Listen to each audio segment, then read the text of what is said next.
miséria, derrotas, doenças, morte na família, assalto, assassinato, tragédias.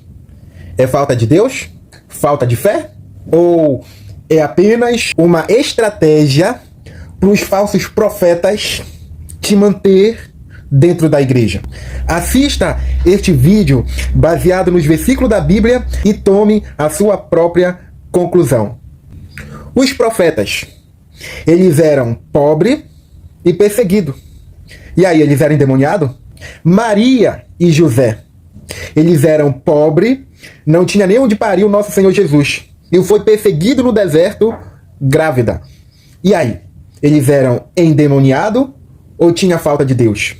Lázaro, o mendigo, cheio de doença, que morreu e foi para o anseio de Abraão. Eles eram endemoniados e tinha falta de Deus? Então, amado, tem muitas religiões que querem prender você na igreja e trazer um evangelho ruim, péssimo. Por quê? Porque o nosso Deus, ele não é severo.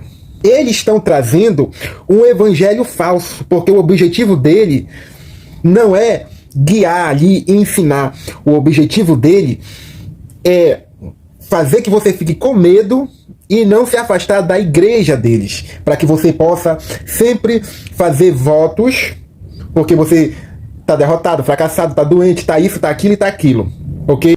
Então ele vem com aquela história, isso é falta de Deus, você tem que fazer uma campanha, tem que fazer voto, tem que fazer isso, tarará e tarará. O verdadeiro evangelho de Deus é: de graça recebeste, de graça dai. Quando Cristo pregou o evangelho, quando os apóstolos pregaram o evangelho, eles não usaram simpatia, não fizeram secretismo religioso, não fizeram macumba, bruxaria, feitiçaria, para que a pessoa possa ter uma vida melhor. Então, os líderes religiosos do tempo de hoje, eles pegam versículos da Bíblia mostrando que Cristo libertou várias pessoas que eram endemoniados, tiraram o espírito mal da vida deles, e eles começaram a enxergar, a ver, a falar, a ter uma saúde boa. Mas isso não quer dizer que isso é uma falta de Deus. Eu lhe dei o exemplo, citando o nome dos apóstolos, dos profetas, de Cristo, de José e Maria, de Lázaro, que não tem nada a ver com os seus ensinos. Sem contar que o próprio Cristo e os apóstolos, eles eram pobres e perseguidos. Então, uma pessoa miserável, derrotado, cheio de doença, que tem morte na família, que é assaltado, que é assassinado, que tem tragédias, não é falta de Deus e nem falta de fé, certo? Uma pessoa passou por isso na Bíblia. Abra a sua Bíblia no livro de Jó, capítulo 1 e versículo 8. Está escrito assim: disse o Senhor a Satanás: observaste tu a meu servo Jó, porque ninguém há na terra semelhante a ele, homem íntegro e reto e temente a Deus e que se desvia do mal. Versículo 12: e disse o Senhor a Satanás: eis que tudo quanto ele tem está em tuas mãos, somente contra ele não estenda a tua mão. E Satanás saiu da presença do Senhor. Versículo 13. E sucedeu que um dia, em que os seus filhos e suas filhas comiam, bebiam vinho na casa do seu irmão primogênito. 4. Que veio o mensageiro a Jó e lhe disse: os bois lavraram, os jumentos pastaram junto a eles. O 15. E deram sobre eles os sabeus e os tornaram aos seus servos. Feriram a fio da espada. E só eu escapei para trazer-te a nova.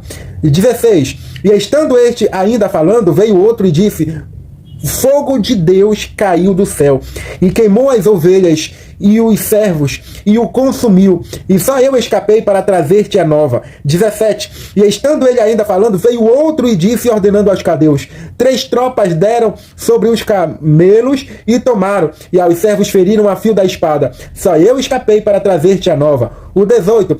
Estando ainda este falando, veio outro e disse: estando teus filhos e tuas filhas comendo, bebendo vinho em casa, e o seu irmão primogênito, eis que um grande vento sobreveio da além do deserto e deu nos quatro cantos da terra, que caiu sobre os jovens e morreram. Só eu escapei para trazer-te a nova. Jó capítulo 1, versículo 20.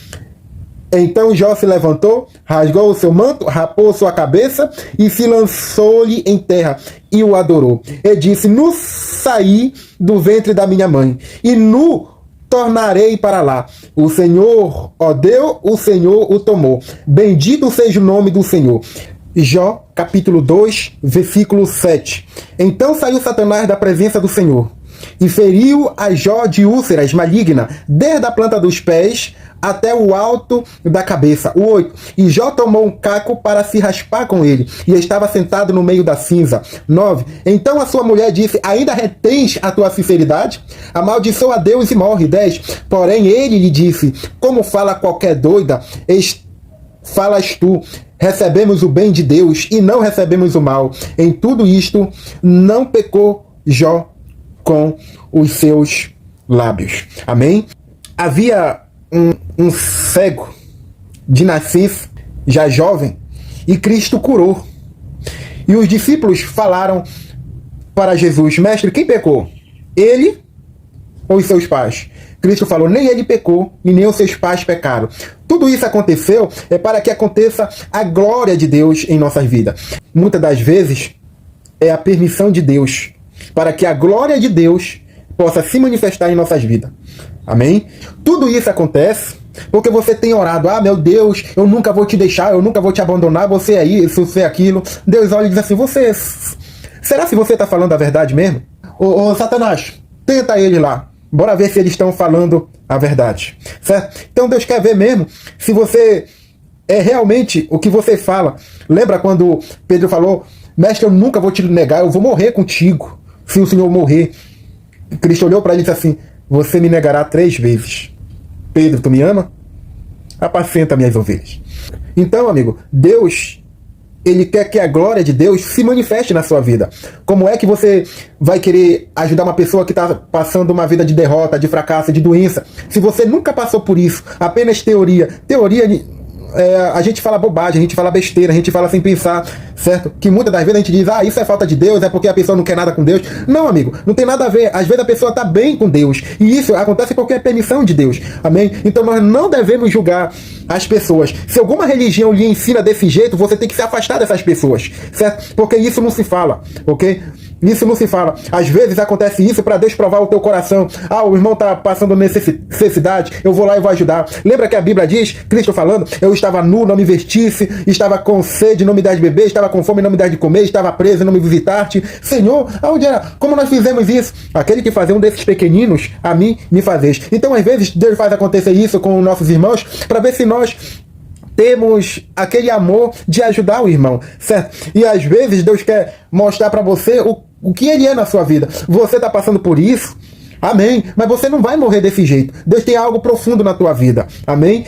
Em Jó, capítulo 1 e capítulo 2, mostra que Satanás, ele tem o poder para destruir o povo de Deus, assaltar, assassinar, e tem o poder sobre os fenômenos da natureza, certo? Então, pode vir um anticristo e dizer assim: eu vou destruir aquele povo lá. E aquele povo se destrói. Pode vir um anticristo e dizer assim: olha, você vai ser assassinado, você vai ser assaltado. Ou então ele pode fazer como Elias, fazer fogo cair do céu, fazer vento levar alguma coisa, arrancar alguma coisa. E o anticristo pode dizer: olha só, Deus, está aqui meu poder, né? Cuidado, cuidado mesmo. Moisés, ele transformou uma vara numa serpente. Os magos fizeram a mesma coisa. Então cuidado com esses profetas que se dizem servo de Deus para querer arrancar dinheiro de você, inventando um evangelho que não é bíblico. Porque quando o anticristo voltar, operar esses poderes, você pode ser enganado, porque você vai pensar que é Cristo que veio, porque está operando milagre. Tem religiões que querem se aproveitar da tua fé, querem se aproveitar da tua sinceridade, da tua honestidade. O anticristo está chegando.